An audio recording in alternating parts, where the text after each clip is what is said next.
All right, welcome. Cubans, we're just ordinary people living life the way. One of your favorite songs.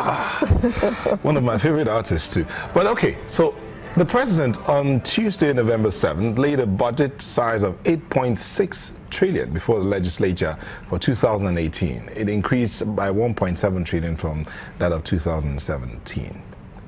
But see something else he did? He banned fresh recruitment by all federal government ministries, departments and agencies except by presidential approval.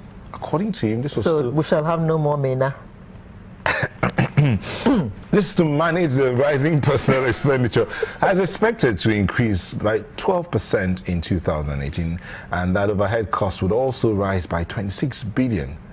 Wow. Well, but let's see this. In the 2017 budget, there was a 2.2 trillion naira budgeted for capital expenditure, and so far just about 450 billion has been released as at the end of October. He promised to raise the implementation of that budget, that's 2017 budget, by 50% by the end of December, blaming the delayed in the release of funds partly on the late passage of the budget. So these are some of the things that happened in the 2017 budget. But would this in any way affect the outlook of the 2018 budget? We're hoping that the legislature will be done with it by January so that we can return to the budget cycle of January to December, or not before January. And I mean, the Senate president said that if this cordial relationship continues, then if the president were to come and lobby them. No, yes. I didn't say that though. Well, he did say that. He did say that. Okay, all right. He did.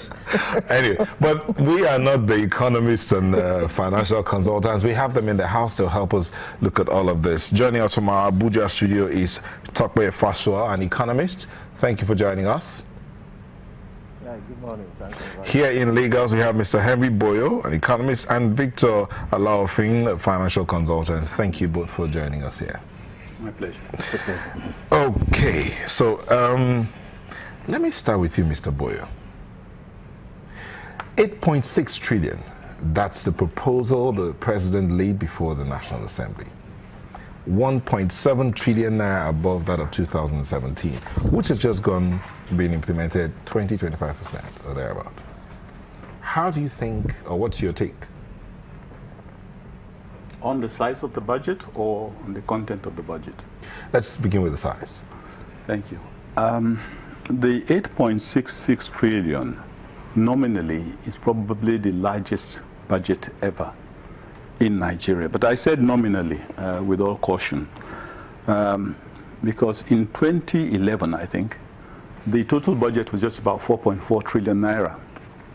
But the exchange rate was about 150 naira to a dollar. So in other words, when you have 8.66 trillion naira, that's even less than double. Meanwhile, your exchange rate is about 305. So in terms of value, it's worth a lot less. You're probably just standing on the same spot as you were in 2011. That's the unfortunate situation. But in terms of content, I would also say that the content is often expected to change our lives.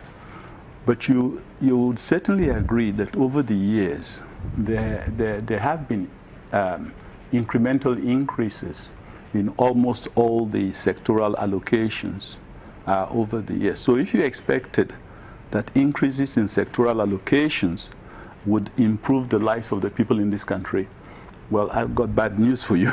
Over the years, it hasn't actually worked out that way. So I don't often like to dwell too much on the issues of sectoral allocations because they just seem to disappear, especially within the present context when the capital aspect of the budget, which is what is expected to provide some kind of social succor in terms of infrastructural remediation, you find that that budget was only partially spent. Out of 2.2 trillion naira, you spent only 450 billion. That may not show much seriousness in anyone who proclaims to want to truly drive the economy. But there's one catch here. unfortunately, Nigerians often place too much hope and expectations on the budget. You ask people, they will say, just wait, once the budget is passed and the money is, but in reality, it's a misguided position. Hope. Exactly, because you find that it is speculated, for example, that for power alone, we require over $100 billion in order to just, keep it adequate and running. We haven't talked of aviation, we haven't talked of shipping, we haven't talked of various other subsectors. So if you recognize that 7.6 trillion naira or 8.6 trillion naira is just less than $25 billion, and all of that would not be spent on capital. It's only about 30% that will be spent on capital, especially in an economy where you have the expectation that your total GDP is about 450 billion. So you find that the component of government intervention is really minimal. Okay, Mr. Boyle, we'll take a moment and we'll come back. We'll have Mr. Fasua and Alafin weigh in on this matter. Please don't go away.